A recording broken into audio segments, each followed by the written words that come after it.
vemos la resurrección de Lázaro, en mi mente está la iniciativa y la ilustración de un terremoto. ¿Por qué un terremoto? Porque la resurrección de Lázaro fue tan poderosa que movió los cimientos de todos los que estaban presentes. Estaban los discípulos con temor, los discípulos con poca fe, y Jesús les mueve en medio del contexto a ir a Lázaro y a enfrentar sus temores y a enfrentar sus dudas. Está la familia experimentando la tristeza, el dolor, la angustia, los llantos, y vemos después cómo esta resurrección mueve los cimientos que termina dándole alegría, gozo y satisfacción. Vemos a unos creyentes, a unos de los judíos que creen, y vemos a otros que lo rechazan. Vemos a otros que el impacto es tan fuerte que lo rechazan de tal punto que van y lo delatan injustamente.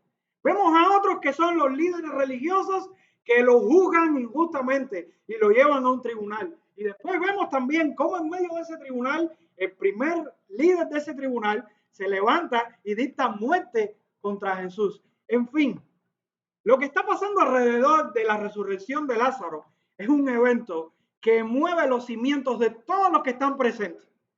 Yo le titulé al mensaje de hoy Réplicas de la Resurrección. ¿Por qué réplicas de la resurrección? Porque como todo gran terremoto azota, también después de ese momento hay réplicas de ese terremoto. Las placas tectónicas todavía siguen en movimiento.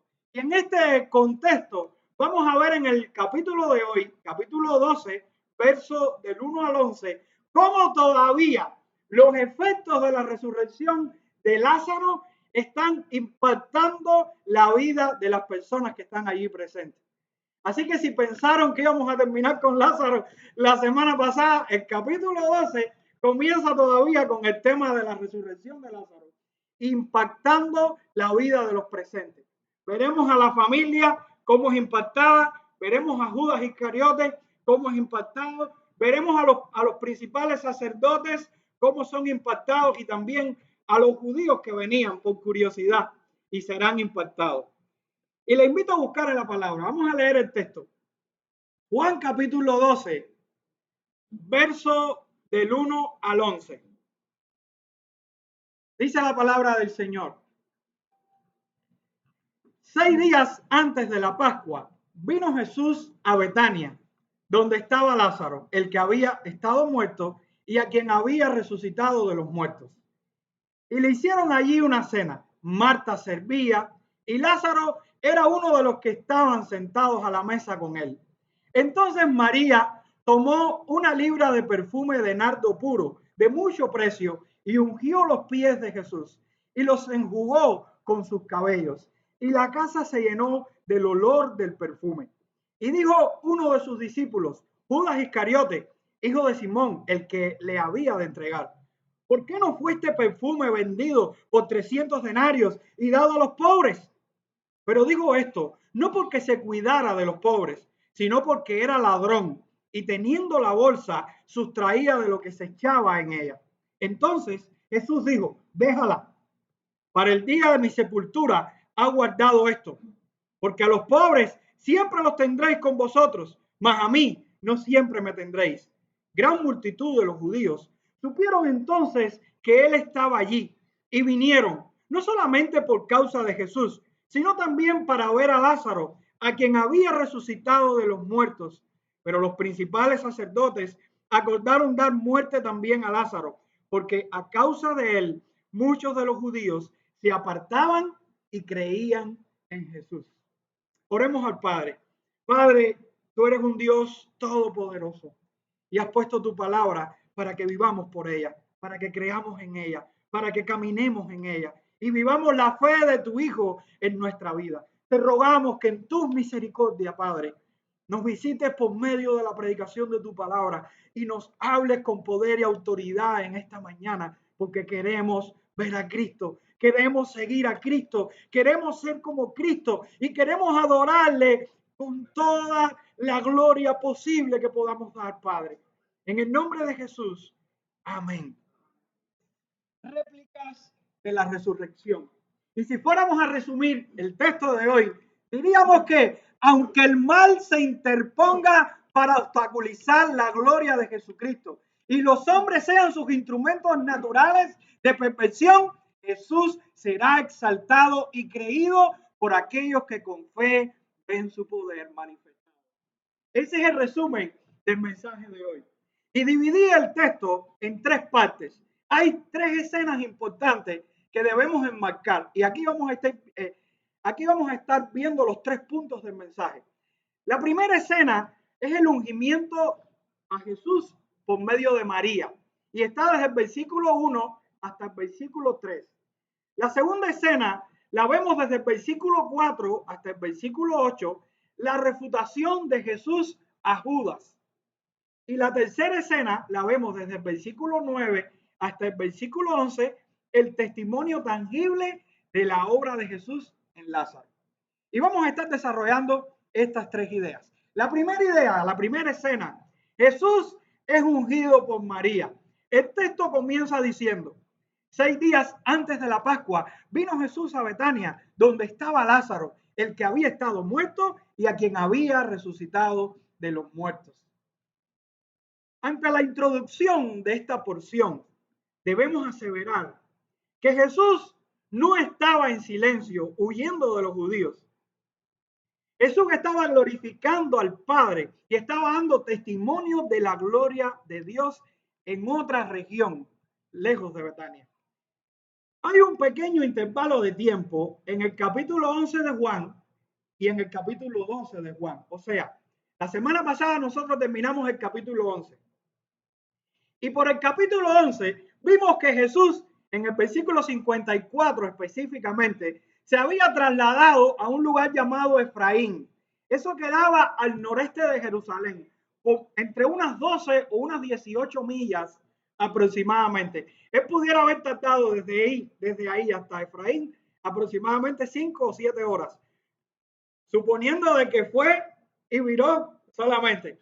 Pero hay un detalle importantísimo que nos da el Evangelio de Lucas, porque debemos entender que Jesús no estaba huyendo atemorizado. Jesús, en el trayecto de haber resucitado a Lázaro y haberse ido de Betania, estaba dándole la gloria al Padre, porque Lucas en su Evangelio, en el capítulo 18, verso 35, hasta el capítulo 19, verso 10, está contando cronológicamente lo que Jesús está haciendo entre el capítulo 11 de Juan y el capítulo 12 de Juan. Y esto es importante para poder entender el contexto de gloria de Jesús. ¿Por qué? ¿Qué está pasando en esa porción de Lucas en el momento que Juan no cuenta que hay un intervalo entre el 11 y el 12 de Juan? Están pasando dos acontecimientos importantes. Cuando Jesús viene de Efraín a Betania, Jesús pasa por Jericó. Y en Jericó había primeramente un ciego pidiendo limosna. Y este ciego estaba tan necesitado que por la multitud entiende que algo está pasando. Y Jesús, al pasar por la multitud y tener un encuentro con este ciego, el ciego le pide recibir la vista. ¿Por qué le pide recibir la vista? Porque pone su fe en Jesús. Jesús le dice a ese ciego: tu fe te ha salvado. No te ha sanado, te ha salvado. Y es curioso la reacción de este ciego y de las personas que estaban en la multitud, porque dice la Biblia que este hombre glorificó a Dios y también la multitud que estaba alrededor. Quiere decir que en este momento Jesús sigue glorificando al Padre después de haber resucitado a Lázaro. Y un poco después nos encontramos en camino a Jericó, como Zaqueo se sube el sicómoro y empieza a buscar a Jesús, en el cual tiene un encuentro con Jesús y da muestra de una fe verdadera y de un arrepentimiento verdadero. Y a este Jesús le dice que es hijo de Abraham. Entonces estamos viendo un contexto de gloria y de salvación en los hombres que entre el capítulo 11 de Juan y el capítulo 12 de Juan están interactuando con Jesús. Un ciego que recibe la vista y le da la gloria a Dios, y un hombre que recibe la salvación y le da la gloria de Dios. Y ahora nos encontramos con el versículo 1, donde hay una pequeña descripción a un nivel superior de lo que está pasando. Y es que ahora se describe con quién Jesús está comiendo. Y dice el texto que era Lázaro, el que había estado muerto y a quien había resucitado de los muertos. La resurrección de Lázaro era imponente para cualquier receptor del Evangelio, cualquier receptor de las palabras de Jesús. Esto superaba todos los estándares de fe, superaba todos los estándares de milagro, porque un muerto de 4 días que ya hiede es imposible levantar de la muerte. Y llegamos al punto donde yo creo que a Juan no se le hizo necesario tener que citar lo que pasó con Zaqueo y lo que pasó con este hombre ciego, porque después de haber resucitado a Lázaro, ¿qué necesidad tenemos de escuchar otro milagro cuando este es el clímax de los milagros de Jesús?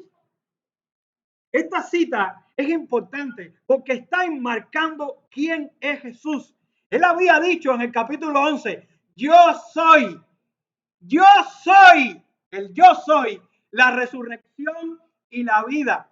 Él decía que él era el ser eterno, el ser no creado, el que da los seres al resto de los seres, el Dios que lo hizo todo, el Dios que es la única resurrección y la única vida. Nadie puede venir a Dios si no viene a Cristo, quien es yo soy, la resurrección y la vida. Y Jesús vino a encontrarse con sus discípulos que él amaba. Y en el contexto anterior vimos lo que pasaba, el contraste que hay entre todos esos hombres que están persiguiendo a Jesús y ahora nos estamos encontrando con una familia agradecida.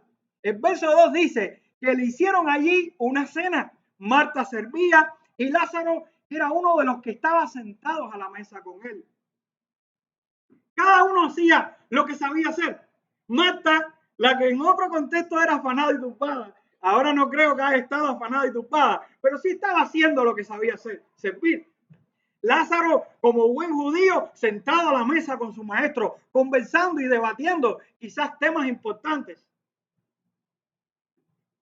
Pero ¿qué hay de María? ¿Qué es lo que tiene admirable María? ¿Qué hace María que marca una diferencia en este texto? Y es el acto de ungir a Jesús. María unge a Jesús. El verso 3 nos dice, entonces María tomó una libra de perfume de nardo puro de mucho precio y ungió los pies de Jesús y los enjugó con sus cabellos. Y la casa se llenó del olor del perfume. La palabra entonces denota la causa natural por la que María fue a Jesús. Y la causa natural es la gratitud. María, como buena hermana, estaba agradecida de lo que Jesús había hecho. Cuando otros niegan a Jesús, cuando otros lo rechazan, cuando otros lo quieren matar, María entendió que este milagro le daba la gloria a Dios y entendió en su gratitud el hecho que acaba de hacer. María estaba agradecida porque Jesús había hecho una obra poderosa en su familia. Había resucitado a su hermano. Entonces María utiliza un elemento para ungir a Jesús. Es un tipo de perfume, tiene una cantidad específica y tiene un costo, un valor específico. Un tipo de perfume con una cantidad específica y con un valor específico. ¿Cuál es la cantidad que dice el texto? 1 libra. En la antigüedad no se medía el peso como nosotros lo medimos hoy. O sea, él está usando 1 libra, que es lo que se usa para medir el peso. Nosotros no usamos el líquido, no medimos el líquido en peso. Pero esa era la manera de hacerlo en la antigüedad. Nosotros pudiéramos convertirlo a nuestro tiempo, serían 12 onzas aproximadamente. Lo que está queriendo decir María, lo que está queriendo decir el escritor aquí, es que es una cantidad de perfume específica y una cantidad de perfume grande. Es como un vaso de agua de los que tomamos nosotros aproximadamente cuando estamos comiendo. Entonces, era una cantidad grande. Era un tipo de perfume específico. Dice que era de nardo puro. Esto es como un aceite aromático. Es espeso, pero es extremadamente escaso porque este aceite venía de la India o de Nepal. Así que imagínense el tipo de perfume que cuando se derramó sobre Jesús, dice la Biblia que llenó la casa completa del olor. Ustedes que conocen de perfumes y saben que cuando un perfume es bueno, un poquitico nada más de perfume de esencia en la piel dura Si no, pregúntale a mi esposa y a mi hija lo que hacen de vez en cuando para probar los perfumes. Pero es interesante cómo este perfume, que era una buena cantidad, que también era exclusivo, pero también registra a la escritura que es de gran precio, tiene un gran valor. Este precio es tan importante para ellos que Judas, el económico del grupo, claro, por sus malos pensamientos, saca una cuenta rápido en su mente y dice, esto da para 300 denarios. ¿Saben cuánto era 300 denarios en el contexto? El salario de una persona normal en un año. Imagínese usted que el salario de los que vivimos aquí está entre 20,000 y 50,000 dólares al año aproximadamente, el común. Imagínese tener que trabajar un año completo para pagar un vasito de perfume. Imagínese el valor que tenía ese perfume. Judas saca la cuenta rápido y dice 300 denarios, valor de un año. ¿Pero qué es esto? Esa es la fortuna de alguien. Eso es lo que puede tener alguien guardado en su casa como una fortuna y lo está desperdiciando. Pero María derramó ese perfume sobre Jesús. Y lo admirable de esto es que María no le dio a Jesús nada que no le costara. María le dio a Jesús lo mejor, hermanos. Le dio lo mejor porque Jesús se merece lo mejor para María. ¿Se merece lo mejor para nosotros? María estaba motivada de gratitud. María estaba agradecida de Jesús. ¿Y María qué podía hacer? Dar lo que tenía, lo más valioso, lo más costoso, lo que otros no pueden dar. Ella dio lo mejor. Pero lo más sorprendente de esto es que el acto de María es un acto de adoración. No es una simple gratitud, es una gratitud llevada a adoración. Y hay un dato curioso, porque esta escena la cuenta también el Evangelio de Marcos y el Evangelio de Mateo. Y lo curioso es que Mateo y Marcos, en sus capítulos, cuando están refiriéndose a este evento, están diciendo que María ungió a Jesús por la cabeza. Y aquí Juan está diciendo que María ungió a Jesús en los pies. ¿Existirá alguna contradicción? Eso es un texto utilizado para decir que la Biblia tiene errores. Sin embargo, vamos a ver el cuadro. Vamos a ubicarnos en el cuadro. ¿Cómo comían los judíos? Los judíos se sentaban en una mesa en forma de herradura, en la cual era en el piso, no como nosotros, y se sentaban de una manera que los pies le quedaban echados hacia el lado. Estos judíos, cuando están sentados, imaginemos el cuadro, que es posible lo que haya pasado, que Jesús está sentado con los discípulos, donde no hay mujeres en la mesa, y llega María por detrás y le echa el aceite, como dice Marco y Mateo, le echa el aceite en la cabeza y ese aceite rueda por todo el cuerpo y llega a los pies. Y Juan está haciendo énfasis específicamente en los pies, cuando Mateo y Marcos están haciendo énfasis en la cabeza. ¿Por qué Mateo y Marcos hacen énfasis en la cabeza? Porque está dándole un valor honorable a Jesús. Pero Juan tiene otro enfoque y Juan quiere acentuar específicamente los pies. ¿Por qué? Porque María está tomando un acto de sumisión, un acto de humildad, un acto de adoración. No hay contradicción alguna, lo que hay es un complemento y un enfoque diferente en lo que quiere transmitir Juan a lo que quiere transmitir Mateo y Marcos. Y aquí está el complemento, pero aquí está la verdad del texto de hoy, porque María lo que está dando es lo mejor. María está dando una muestra de lo que significa venir ante Jesús.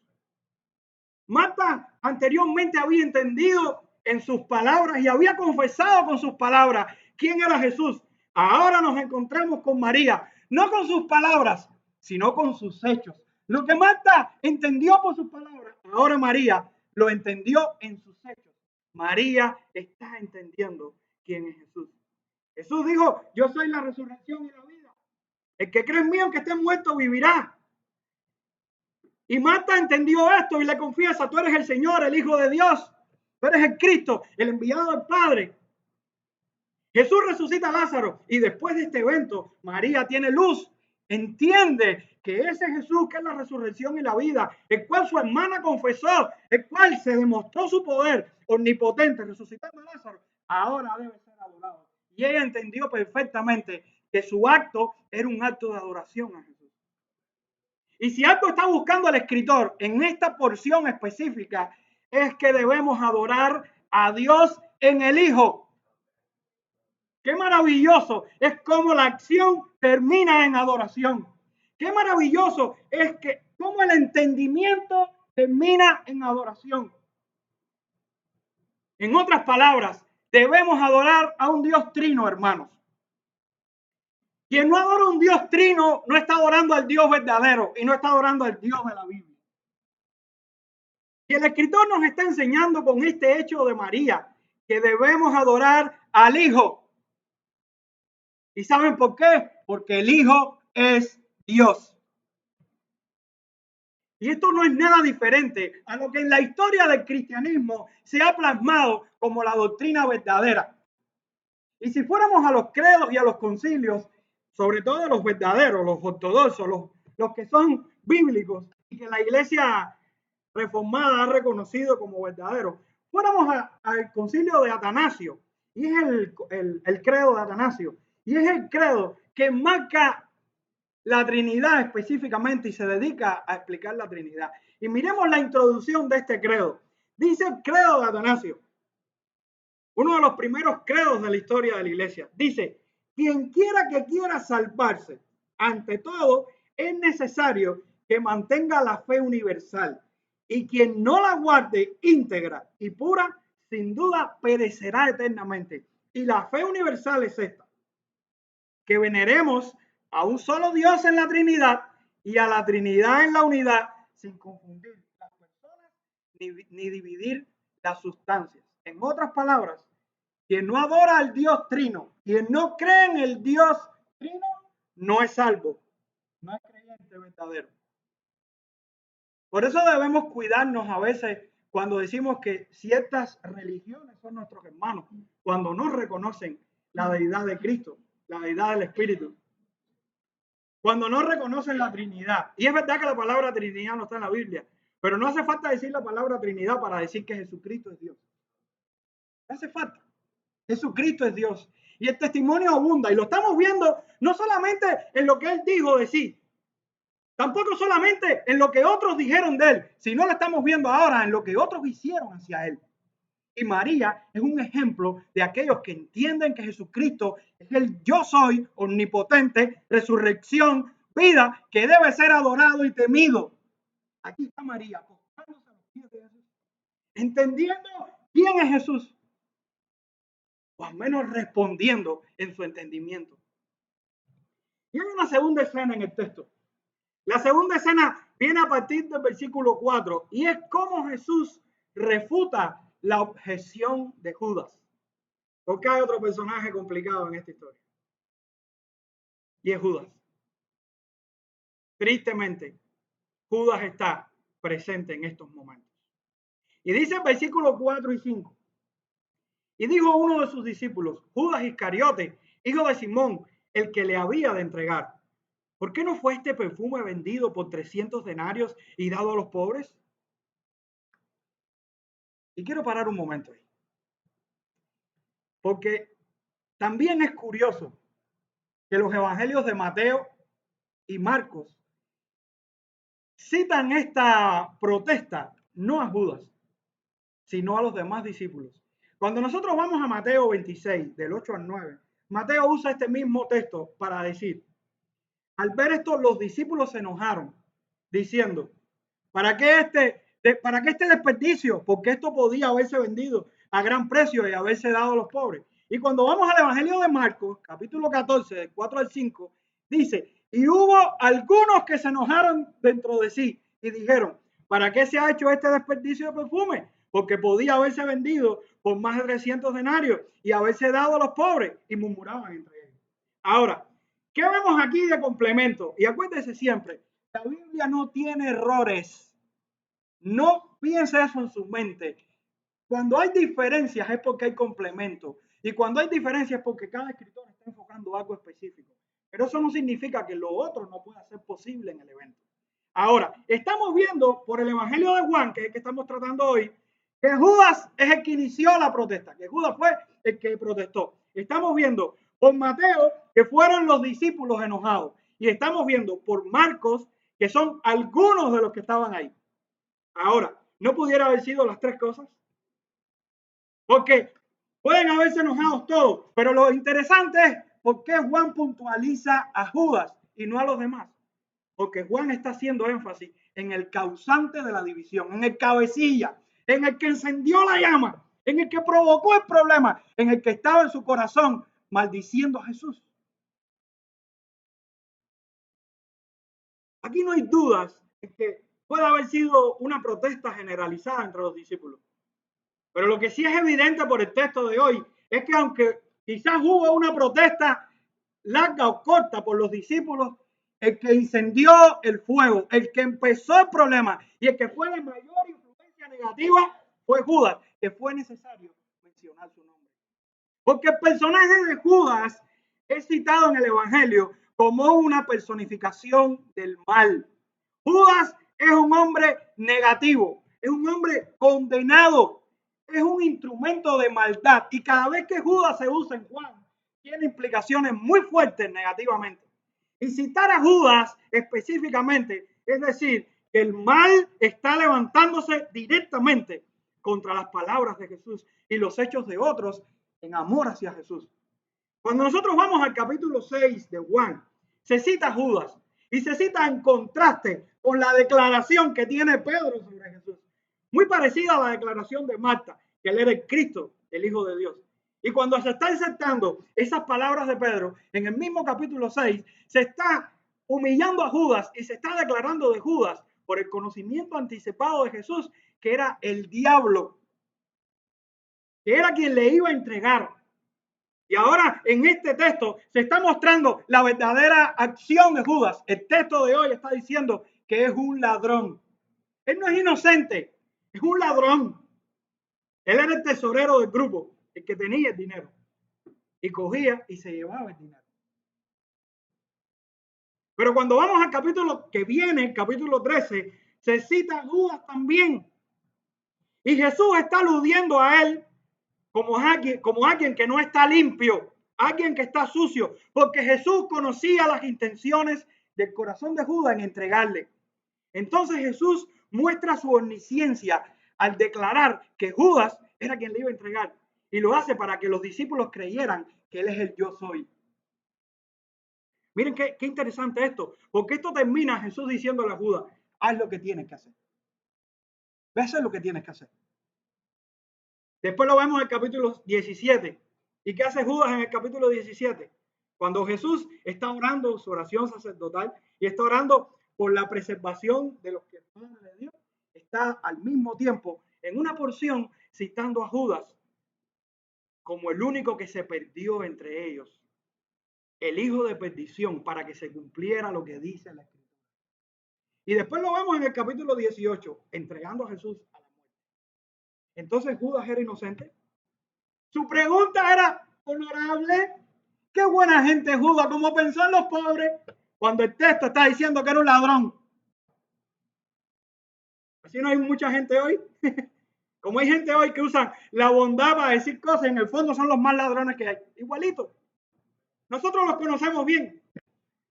Como dice el dicho, raja la piel de un... Raja la piel de un extremista y verás a un oportunista. Lo que Judas estaba haciendo es llevando al extremo, porque lo que había en su corazón era maldad. Era desprecio por Jesús. Judas dice, ¿por qué no fue este perfume vendido por 300 denarios y dado a los pobres? Pero el escritor da una aclaración importante. Y el escritor en el verso 6 dice, pero dijo esto no porque se cuidara de los pobres, sino porque era ladrón y teniendo la bolsa sustraía de lo que se echaba en ella. Además de esto, hay una defensa de Jesús, porque no solo el escritor aclara la condición de Judas, ahora Jesús en el versículo 7 y 8 dice estas palabras. Entonces Jesús dijo, déjala, para el día de mi sepultura ha guardado esto, porque a los pobres siempre los tendréis con vosotros, mas a mí no siempre me tendréis. Jesús asocia el acto de María a una acción anticipada de su muerte. Cuando María lo unge, Jesús está haciendo énfasis en que este acto de María está anticipando la muerte de Jesús. El texto de Mateo sí me gusta citarlo en este momento, porque Mateo lo dice de una manera más precisa. Mateo 26:12 dice, porque al derramar este perfume sobre mi cuerpo, lo ha hecho a fin de prepararme para la sepultura. De la misma manera que Marta y Pedro tuvieron una revelación del Mesías clara, visible, María pudo haber tenido esa iluminación para venir y en su entendimiento tomar una acción de adorar a Jesús.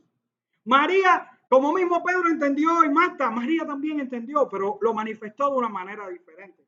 Recordemos que a diferencia de otros, María es la discípula que está a los pies de Jesús. Es la discípula que está oyendo cuando otros están protestando y cuando otros están cuestionando otras cosas. María está pendiente a lo que dice Jesús.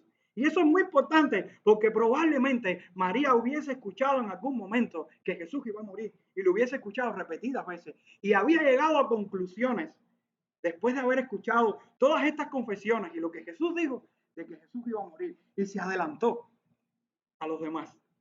Tuvo un momento de luz. Entonces María, a diferencia de otros, es la que pone en práctica la adoración a Jesús. Y esto no puede disminuir la gloria de Cristo en pensar en los pobres, porque Cristo, ¿quién como Cristo para pensar en los pobres? Esa pregunta de Judas es absurda, porque si todos vemos el Evangelio y leemos Lucas y vemos el impacto en los pobres por medio de Jesús, nosotros no tenemos duda que a Jesús le importan los pobres, pero este no era el momento de los pobres, era el momento de Jesús, era el momento de adorar a Jesús y tenemos que saber cuándo son los tiempos y cuándo son los momentos. El momento de adorar a Jesús era ahora, no era el momento de los pobres. María supo encontrar ese momento. Entonces, el escritor aclara el error de Judas. Jesús defiende a María contrastando a este escritor. Y podemos ver por medio de esto el gran contraste que hay entre María, la que vino a adorar, y Judas, el que vino a reclamar.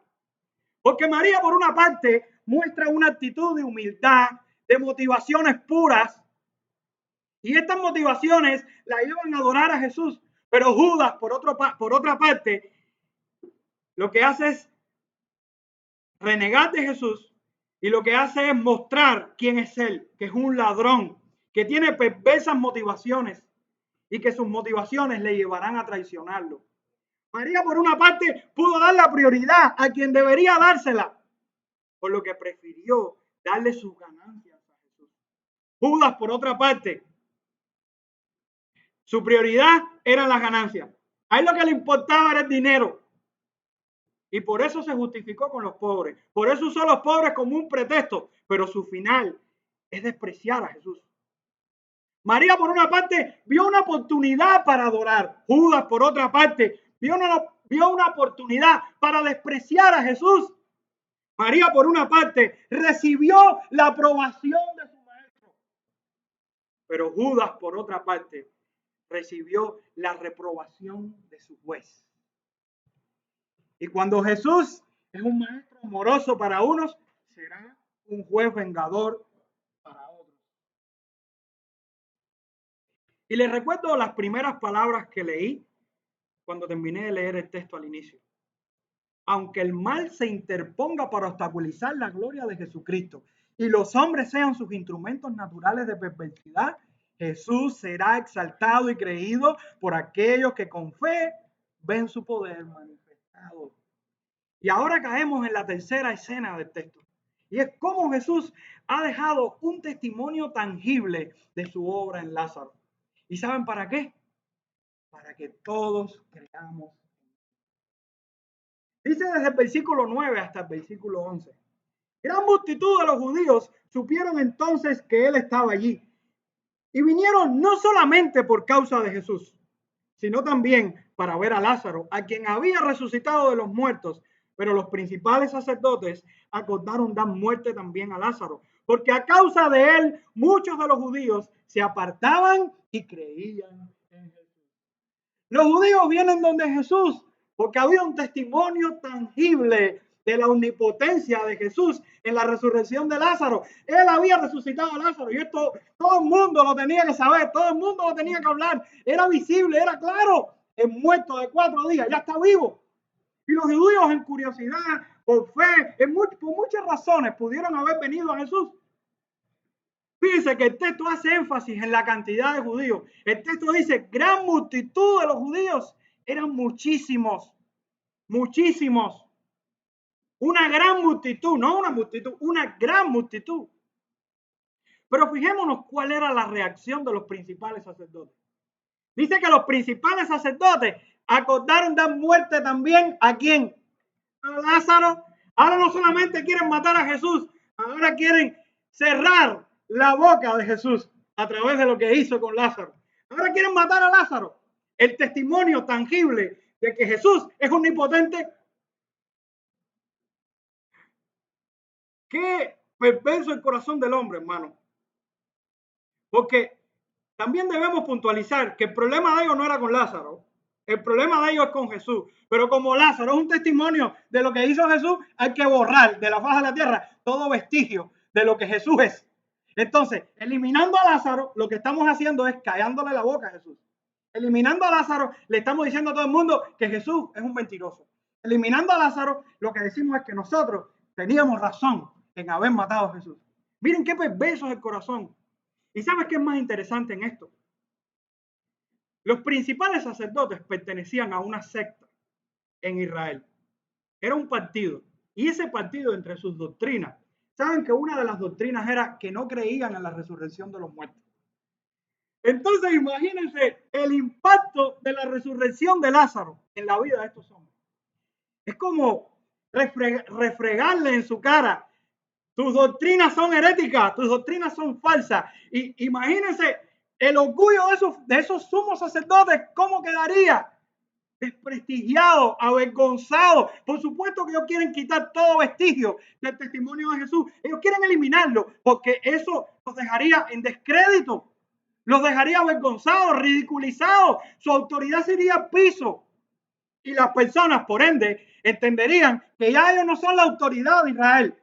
Es Jesús que resucita a los muertos y tira por tierra todas sus malas enseñanzas. Ellos estaban perdiendo la influencia poderosa que tenían sobre el pueblo a través del milagro de Lázaro.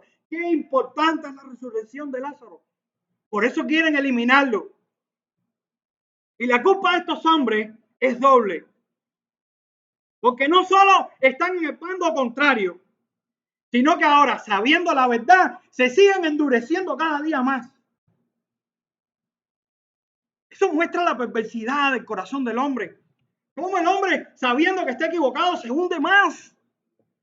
Y quiere ir en contra de la lógica, en contra de la razón, llevando a inventarse cosas que no son. Pero ¿quién puede tapar el sol con un dedo? ¿Usted ha tapado el sol con un dedo alguna vez? ¿Usted no ha hecho esa prueba? Salga el sol y haga esto. ¿Qué parte del sol puede tapar? ¿Quién puede negar lo innegable? Alguien dijo en una ocasión que si todos los hombres nos volviéramos ciegos y no pudiéramos ver el sol, eso no disminuye ni una gota la gloria y la luz del sol. ¿Cree usted que si todos los hombres nos volviéramos incrédulos, Dios no sería Dios? ¿Cree usted que si todos nos perdiéramos y nos fuéramos a un infierno, Dios dejaría de ser Dios? ¿Cree usted que si todos han negado a Jesús, Jesús dejaría de ser omnipotente? No, hermanos, no somos nosotros, es Él. Se trata de Él, de su gloria, hermano. Se trata de su gloria y de que nosotros estemos alineados con Él. Porque el que no está alineado con Jesús termina como estos fariseos, cada día más endurecidos, como estos sumos sacerdotes. Cada día más endurecidos, cada día más incrédulos y cada día más condenados, justamente. Y aquí es donde se rompe la ironía. Porque aquí vamos por el texto que cuando estos sumos sacerdotes, que eran los responsables espirituales del pueblo, debían creer en el Mesías porque ellos conocían la Escritura, debían creer que Jesús era el enviado, estaban endurecidos. Pero vemos al pueblo común, al pueblo pero el pueblo viniendo a Jesús, teniendo fe. Y así queda la evidencia, porque el texto termina diciendo que los judíos se apartaban de sus creencias, se apartaban de sus costumbres, se iban de judaísmo porque querían creer en Cristo, hermano. ¡Qué glorioso! Y por eso no me cansaré de decirles que aunque mal se interponga para obstaculizar la gloria de Jesucristo y los hombres sean sus instrumentos naturales de perversidad, Jesús será exaltado y creído por aquellos que con fe ven su poder manifestado. El mal es manifestado en el texto de hoy. Y es manifestado a través de dos tipos de personas, Judas y estos principales sacerdotes. En la personificación de Judas, vemos a Judas obstaculizando la adoración de María. Pero hay muchos hoy que no son diferentes a Judas. Hoy muchos son instrumentos de obstaculizar la adoración de vida a Cristo. Y a través de su manipulación y sus malas intenciones, se han lanzado contra la iglesia para menguar la gloria de Cristo.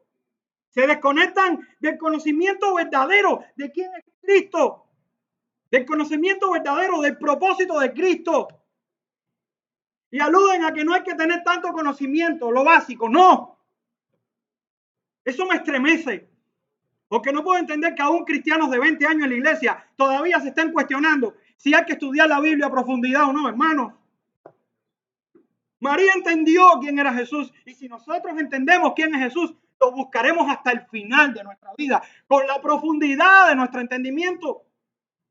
Así que no podemos ser irresponsables en quién es Jesús, su plan y su propósito. Estas personas atentan con las implicaciones de lo que significa una vida de piedad, una vida de adoración. Están interponiéndose. Cambian las estructuras de la escritura por prioridades que no son la adoración bíblica. Tergiversan la obra de Cristo en la salvación, llevando a los hombres a religiones de obra. Convierten la religión en obras sociales. Y al final terminan negando a Jesús. Pero también estos sumos sacerdotes son el ejemplo de aquellos que niegan la deidad de Cristo, de aquellos que niegan el poder sobrenatural de Cristo y son parte de aquellas religiones o doctrinas que no creen que Cristo es Dios, que no creen que Él tiene poder para resucitarnos de los muertos. Por eso los testigos de Jehová no pueden creer en una resurrección. Por eso tienen que creer que cuando morimos estamos en un sueño eterno, porque no creen que Cristo es Dios. Si Cristo es Dios y levantó a Lázaro y Él se levantó de la muerte, nos levanta, hermano.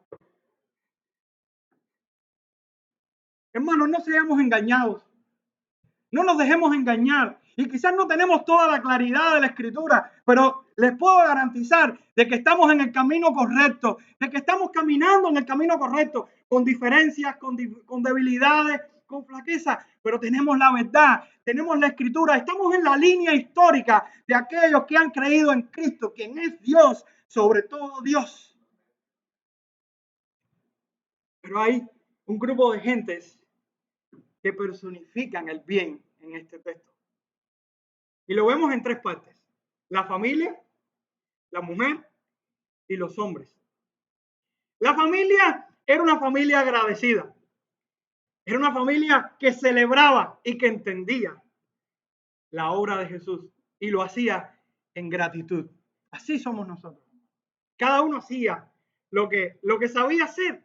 ¿Acaso eso no es lo que hace la iglesia? Compartir los dones los unos a los otros y tener comunión los unos con los otros y aportar en el reino lo que podemos hacer. Cada uno con lo que sabe hacer. Marta sirve, Lázaro está sentado a la mesa aprendiendo de Jesús, María viene y le unge.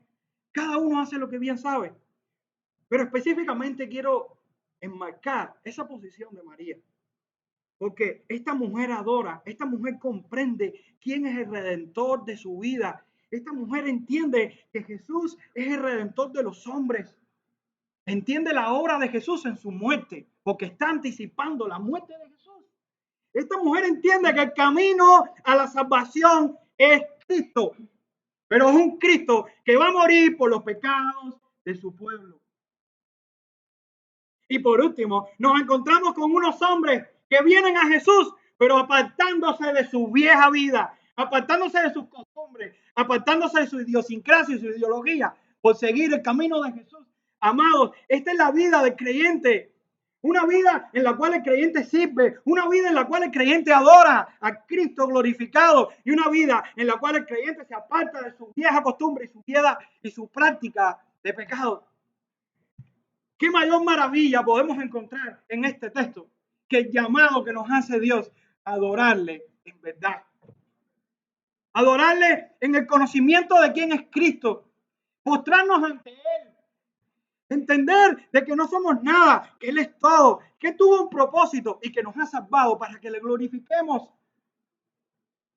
Y quiero terminar con dos preguntas. La primera pregunta: ¿serás de aquellos que se oponen a Cristo y caen bajo su mazo judicial, donde el juicio divino les expondrá como enemigos abiertos de la salvación al final de los tiempos? ¿O serás de aquellos que se disponen a creer, que se disponen a apartarse del mal, que se disponen a adorar a Cristo, a ese Cristo vivo que ha dado salvación a aquellos que estaban muertos y tuvieron fe y reconocieron que Él es el Salvador? ¿Quién eres tú en este día? ¿Qué camino escogerás? ¿El de Judas? ¿El de los principales sacerdotes? ¿O el de María, su familia y aquellos judíos que se apartaron? Que las réplicas de la resurrección de Lázaro lleguen tan profundo, impactan tanto nuestra vida como lo hizo con aquella gente. Amén. Oramos al Señor. Padre, tu palabra es bendita por los siglos de los siglos. Y nosotros como creyentes nos humillamos a ella. Nos humillamos a la pura verdad de tu palabra, la cual nos reta cada día a ver a Cristo en estas páginas preciosas.